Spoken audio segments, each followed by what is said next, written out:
Three. Welcome to the Financial Advantage podcast. We're powered by the Wells Funding Group, and super excited to have Jamie Smock with us here today.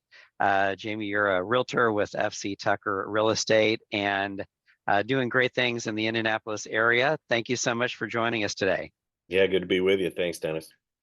Awesome. Well, hey, I enjoy doing this. I always love learning things about other people, and learned that you started off with a career in sports broadcasting. How did you get into that? That was my dream. So I went to college, and they required me to have a major when I went to college. And so broadcasting was my chosen major, communications, but a broadcast track. And I did a little bit of TV and radio for about 13 years. Loved it. Had a lot of fun doing it. And the sports side was what I knew and what I loved. And so that's what I fell into. It was mostly play-by-play radio with a little bit of television sports. Okay, very good. Now, do you assume you still follow sports quite a bit? Oh yeah. Oh yeah. I've got some favorites that I stay on top of like anybody else, but it's pretty much all I watch. I don't really watch anything else on TV, to be honest with you. I get into some of the real estate renovation shows just like everybody else, but outside of that, it's pretty much just sports on our TV. Yeah, I love it. I love it. Um, so how did you transition from sports broadcasting into real estate? Yeah, I have no idea. No idea. So the dream was to be an NHL play-by-play broadcaster, and I was in the American Hockey League for 6 years out of those 13.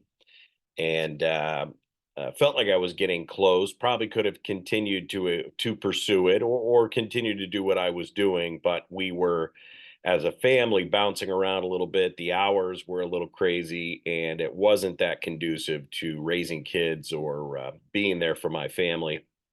And so my wife and I just had a heart to heart and said, what are we going to do here? And so we chose family over career, and moved to Indianapolis to be near her family. And at the time, we had just had our second child, and we have three total now. But so we moved out here in 2007, and it's the best thing we ever did. God's blessed us tremendously with it. And once we got out here, I had to find a job, and it was like start square one. I had no connections. I was in hockey. There were no hockey teams here in Indianapolis.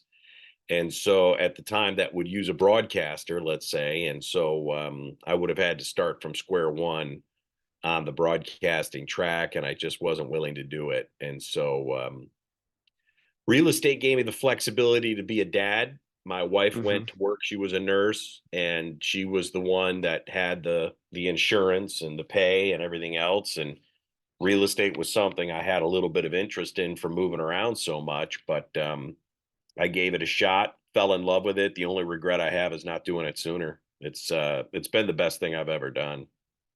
I love it. So you got into the business, 2007, 2008. Yeah, November of 2007, I joined FC Tucker. Wow. Yeah. Wow. So Smart, right? Probably an interesting time to get in there. Yeah, I got in the mortgages in 2010, so almost as bad. But yeah.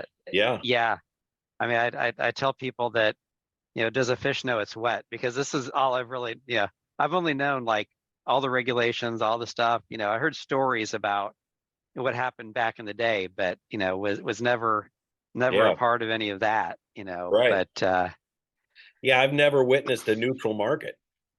Exactly. Yeah, it was crazy buyer friendly in 2007 as the market crashed, and one of every four listings out there was in some sort of financial distress, short sale, foreclosure, whatever.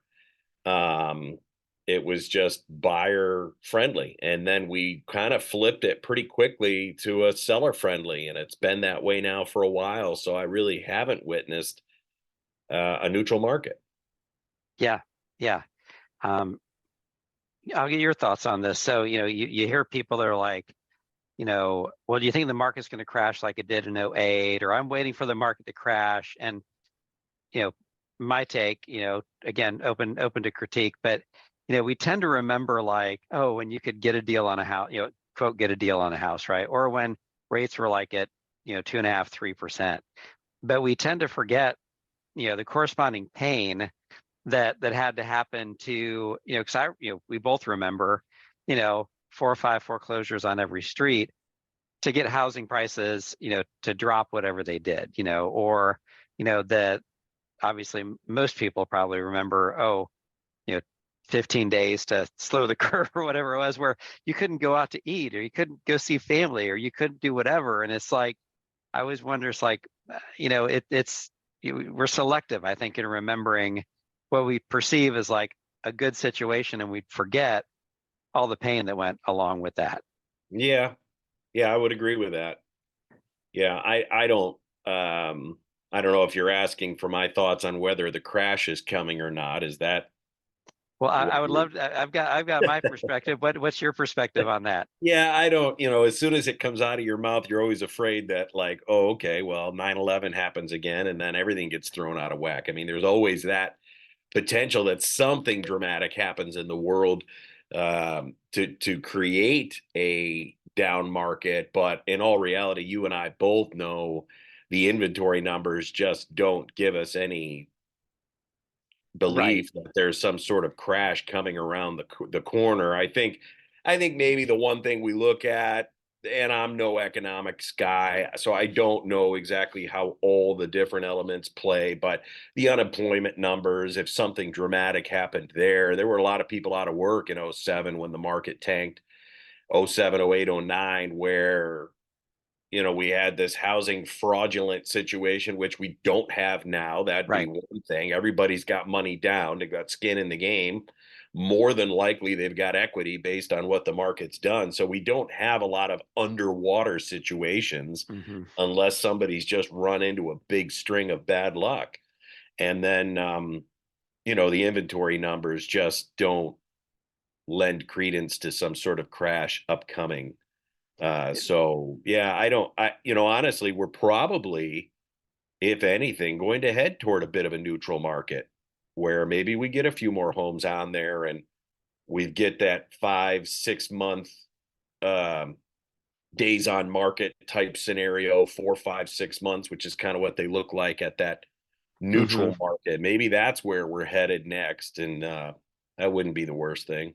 Yeah, I mean, that's my hope. I mean, I look at, since 1942, 74 years of those years, real estate has gone up.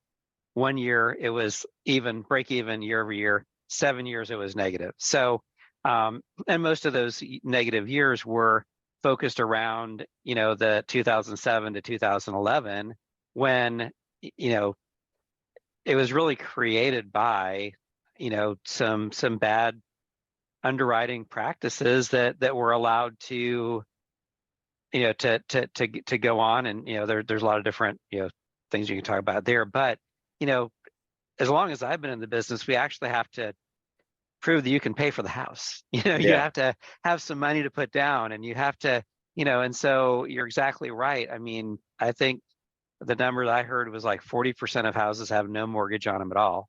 So you have 60% of the house out there with a mortgage. Of that 60%, over um, over half of that, of those have more equity in their house than they have mortgage. So when people ask me like, oh, what, see the crash, or prices go down, my question is always, where do you think the inventory is going to come from? Because the other side is, we had, prior to the crash, there was like 4 million houses on the market, and we've got just over 1 million, nationwide now. Now, obviously, each individual market's a little bit different than, nationwide, but it's not that much different. Right. Yeah. Yeah, I think I'm in agreement with you on that. So, and so you started off as an individual agent, and you've grown a team over the course of time. Tell us a little bit about that. Yeah, I've got 3 team members, Adam, Lawrence, Christina, um, and we're kind of a small operation, and we like running lean and mean that way.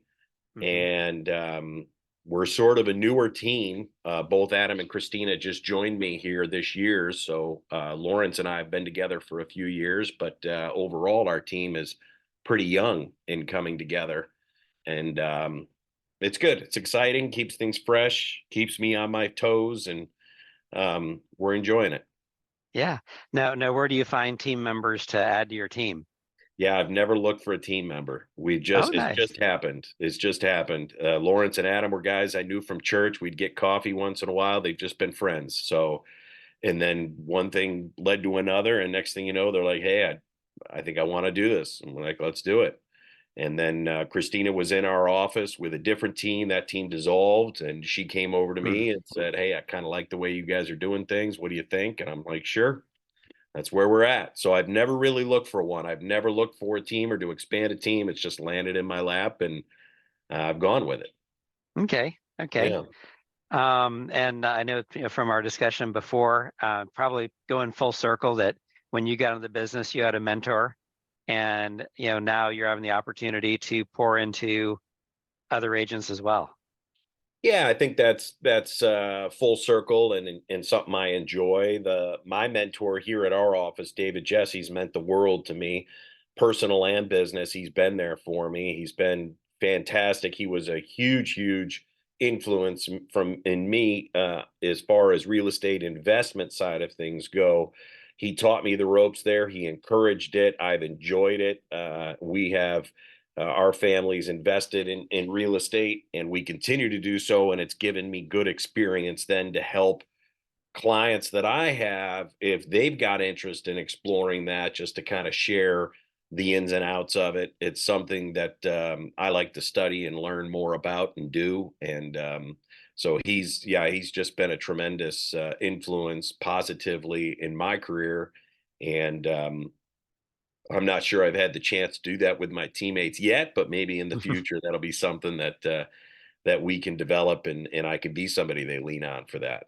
Yeah, yeah, very good. So, so you've been investing in real estate. Were you doing any real estate investing before you got into real estate, or is this just something that you've done over the last 20, 18, 17 years? Yeah, when I joined this office, David was my managing broker, still is, and it was something he encouraged right from the get-go. And it makes all the sense in the world. I mean, you spend all day long real estating, and you Right. might as well study the markets and know them. And there's going to be opportunities out there, and it helps you. But it's beneficial. I mean, you stay more in tune with what the market's doing. I think when you've got a piece of the game from an investment standpoint, and it's been good.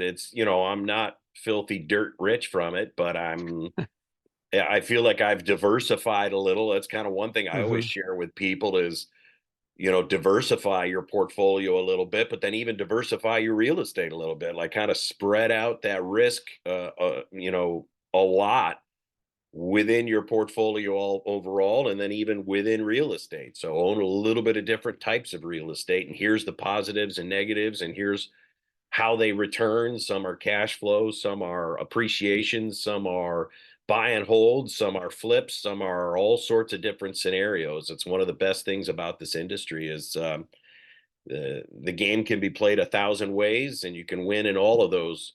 And there's just a lot of different directions to go in. Yeah, I love it. What is your I don't know if you have a favorite type of real estate investment, or if you do, what would it be and why? I have spent more time and money in duplex multifamily properties. Mostly because when I started, I looked at our situation and I was like, okay, I've got to put kids through college. I'm focusing on cash flow more than anything else. So I bought properties that maybe don't appreciate quite to the tune. There's David right there, that don't appreciate quite to the tune of maybe what some single families or things like that'll do. That's again part of that conversation I normally have with people. Like here's the positives and negatives. Here's the exit strategy on this, but they cash flow well, and Hmm. so I needed cash flow. I could get into them inexpensively.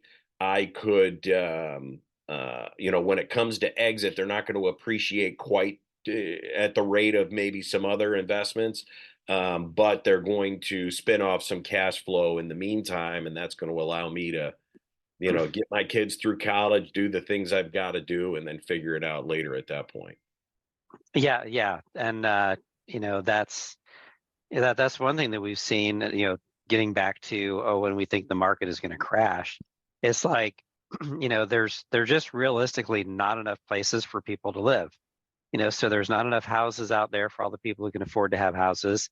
Every 1% decrease in rate, there's a million more people that can afford to buy, There which you push go. pressure on that. And we know that it's true because we've seen rents go up at the same time that housing prices have gone up. Because again, people you need to live somewhere, and so I totally agree that multi-unit, like you're saying, it's yeah, it's not going to. I mean, it's just a different animal. It's not necessarily designed to give you 6 or 7 or 8% appreciation year over year, but like you're saying, kick out money that that you can utilize in other places.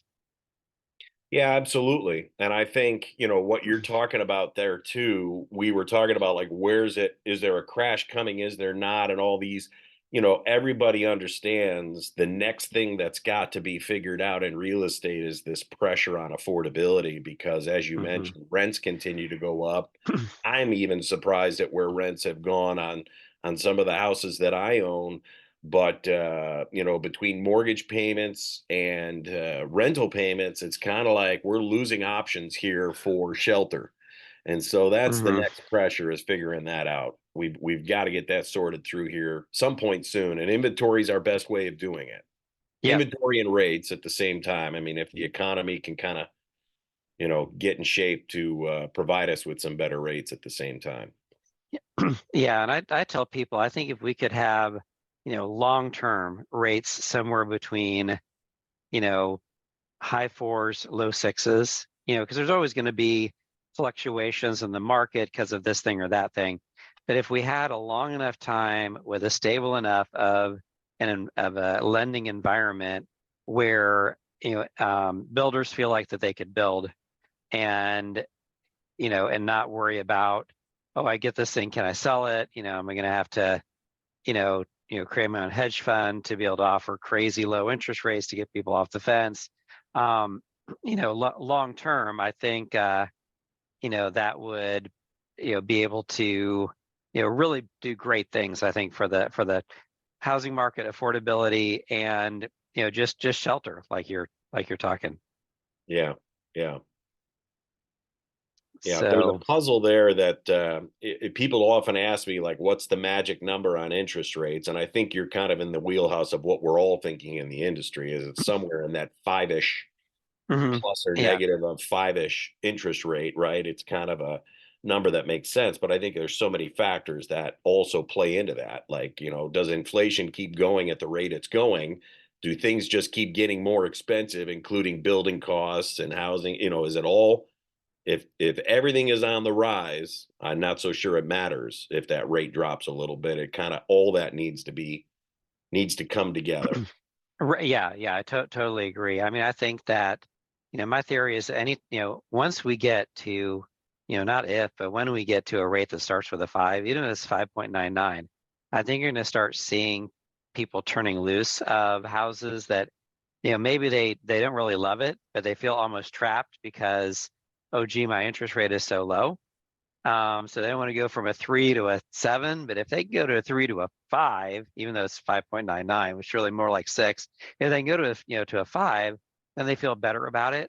And then also, we're having conversations around an equity transition plan with folks because, not only do people have record equity in their houses right now, a lot of times they have record consumer debt as well. And so what if instead of, what if you could, realize the profit on your house, uh, you know, tax exempt from capital gains, 250,000 for an individual, 500,000 for a married couple, and put some of that down on your new house, but wipe out all of your debts with the rest of it, set up an emergency fund, set up an investment account. Yeah, maybe your mortgage payment goes up a little bit, but your cash flow gets quite a bit better. And then you can take that extra money and, either pay down your mortgage if you're, to the point where you want to, get totally debt free, or invest in the market, or invest part of it in the market, maybe invest part of it in, a passive income, strategy like, multi, 2 unit, 4 unit, whatever, and just create a lot of opportunities that I think sometimes people don't think, because they're like, but I can't do anything because I got a low interest rate. Yeah, I think you're right. People don't want to trade a 3 for a 7. Right. Um, all right. So, what are some personal and business goals that you have for maybe the next 3 to 5 years? Man, we're looking to grow our numbers every year, right? So, Yeah. our goals from a volume and unit standpoint go up every year, as a team. That's what we want to do, is continue to strive to grow, but I think you only grow through service. So we're kind of focused Hmm. on trying to be real detailed about the service we provide the people that trust us to help them. And so that's what we're navigating right now. That's what our focus is. If we pay attention to details, we kind of think the numbers will take care of themselves. So I'll get back to you in a few years and see if that formula works out. So what kind of things are you doing to make sure that your clients have an excellent experience through the real estate process? Well, we've got an assistant here on our team. So there is one other member of our team that handles all our transactions. That's pretty important to us. We make sure people's hands are held through the process, that nothing falls through the cracks, that we can stay pretty involved from beginning to end. It all comes down to communication, Dennis. Nothing's changed in this business since Right. I got into it. It's probably, if there was a Zoom call in every industry, whether you're selling industrial supply, financial advice, or real estate, I mean, it just doesn't matter. You've got to communicate. And I think that's where we're focused, is how do we communicate better? How do we communicate more efficiently?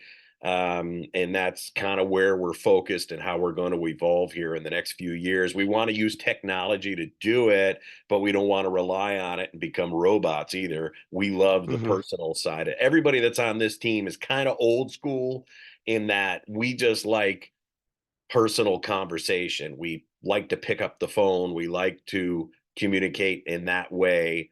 We're not, um, we're not, although we like technology, we don't rely on it for a lot. Hmm. It makes our day more efficient, but it's not the be all end all for us. Yeah, I look at it that there are some people that use technology to keep them separate from their clients, and there's other people that utilize technology to help them get closer to their clients. And I think the realtor of the future, the lender of the future is, obviously, there's a lot of um, you know there's a lot of benefits to, the technology. I mean, just to be quite honest, I don't want people's personal documents, in my file drawer. That's like a bad plan. But if if if the technology is doing the kind of normal stuff that allows me to really sit down with a client, review all of their options, help educate them, help empower them, help equip them to make a really great decision for themselves, then we're leveraging technology to actually get closer to our clients. That sounds like what you're saying there as well. Yeah, I think that's it. So very, very good. So, what advice would you give to someone who might be looking to get into real estate, or a newer agent? Mm. I entered it at a weird time in a weird situation. So my advice is probably not the same advice everybody would suggest. And so when I got in, I was brand new to the area. I had no sphere of influence. There wasn't, the amount of people I knew here, I could put on one hand. They were a few family members. And so I had to kind of build a business based on cold calling and that sort of thing. And maybe at the time, because the market was struggling, it was built for that a little bit. I'm not so sure that's the way to do it now. But I had told myself when I got into business, since I don't know the business that great, and since I don't know exactly where in the business I want to focus, I want to do everything. And so I tried to do a little bit of everything. Hmm. Listing, buying, rental, land, development, investing. I tried to stick my nose, new construction, all that stuff. I tried to stick my nose in a little bit of everything and do a little bit of everything. But the idea was to kind of figure out what became my niche or what I loved. And I've ended up loving several of those, so it hasn't totally changed. We kind of pride ourselves on a full service gamut here with our team of being able to be experts in a little bit of all those areas. And so I don't know if that's the best approach, Dennis, but it's kind of the approach that worked for me. So if somebody came to me and said, "Hey, how did you build your business?" That's what I'm going to tell them. I'm Hmm. not so sure touching every aspect of the business is efficient or smart to build. It's just what worked for me for whatever reason. Hmm. Well, I think some of the things I heard in there, you're putting yourself out there, you're having conversations with people that, need to have a conversation about buying or selling real estate, number one. And, like you said, I think having that part of a student or the curiosity of, hey, I wonder how this works or how, you know, what I could do to bring value here. And, but with the goal of that you don't necessarily want to be a little bit of everything, but to be like, hey, what is it that really gets me excited in the business? Yeah, and you're right. And that's I mean, the amount of questions I asked, the amount I didn't know was unbelievable. The what is the old, you don't what you don't know that you don't know. I mean, it was like, Hmm. but uh, e- everybody, I mean, most people you reach out to look forward to helping you out and talking to you. If you Hmm. say, "Hey, can I buy you a cup of coffee?" It's very rare that somebody says no. No, Hmm. they're interested in coffee. I don't drink coffee. Go pound salt. I never get that. Right, And right. so throughout, I was always to say, "Hey, can I buy a cup of coffee? I'm curious about selling new construction." I mean, the amount of people, and obviously, if you're in the home selling business with new construction, you're more than happy to help me sell it. And so Hmm. that was what I did, and walk sites and ask questions about build and what they're using and product, and how thick are those walls and what are you using on those, and how do you insulate, and do you ever spray foam and whatever, all that stuff. Just, and then I felt like, okay, I'm an expert at that now. I at least know enough to be confident I'm going to lead somebody in the right path of where and Hmm. what to buy and how much to spend on it, and then all that stuff. And then mortgage lenders, let's go get a cup of coffee. Well, what mortgage lender doesn't want to talk mortgage lending to you? They all do. I mean, that's all they do, right? So Yeah. a guy calls you and says, "Hey, Dennis, how do I want to explain this to my client. Can you tell me the ins and outs of what I need to know from a mortgage standpoint?" Which is Hmm. a very critical piece, certainly at the beginning of the process, and then as you get into the pending period. So Right. I learned a ton just doing that as well. So that's Hmm. all it comes down to. Yeah, yeah, absolutely. And I think, having, having that, the mindset that, it's not a transaction. We're creating a client for life. We tell our folks, about 30% of our value is from that pre-approval to the accepted offer, where we're educating, equipping, and empowering you to, to understand what's going on in the market, understand what's your best interest, understand how to make a very competitive offer.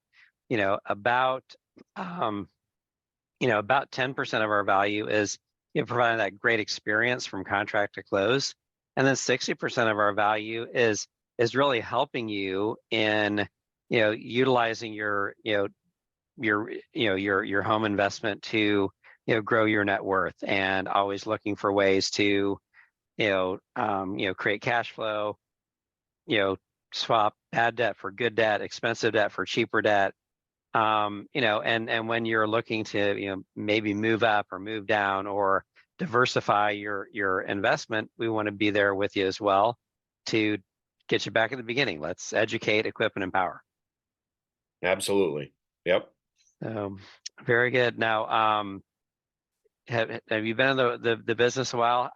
You get obviously getting some repeat clients coming back. Any children of clients coming back looking for houses?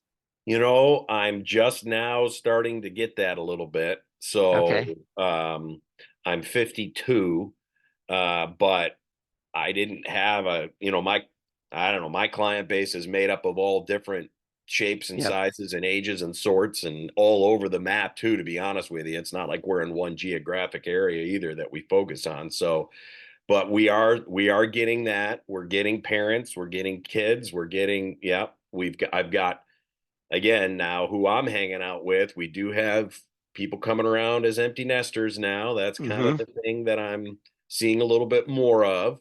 And so yeah, it's we're about our numbers are 8 of 10 clients are referral or Yep. past people doing multiple transactions with us over time. So yeah. Yeah. I love it. And it's a good testimony to the value that you bring to your clients for sure. Try to focus on it. Yeah. We'd love to Yeah. be 100% referral. Yes. Yeah. Um, well, Jamie, thank you so much for joining me here today. And Yeah. I want Thanks, to, Dennis. yeah, you bet. Want to thank everyone for tuning in to the Financial Advantage. We're powered by the Wells Funding Group. We can be reached at 219-230-8400. Jamie, I'm sure there's a lot of folks that would love to talk with you about real estate, whether it's buying, selling, your take on getting in, or what you can do to help them. What's a great way for people to get a hold of you? Our website is smockprop.com, SMOCKPROP.com. You can go there. You'll get all the info for us. But if they want to reach out, I'm on the social media sites. You'll find me around under Smock Property Group and 317-695-3369 if you want to give me a buzz. And I'd love to buy a cup of coffee. It's kind of what we do. I love it. I love it. Well, I just want to encourage everyone. Thank you for listening. We'd love for you to like and subscribe on whatever channel that you're on. And obviously, if you can share this with 3 or 4 people that would love to learn more about real estate and investing. Jamie, thank you again for joining us here today. Absolutely. Thank you.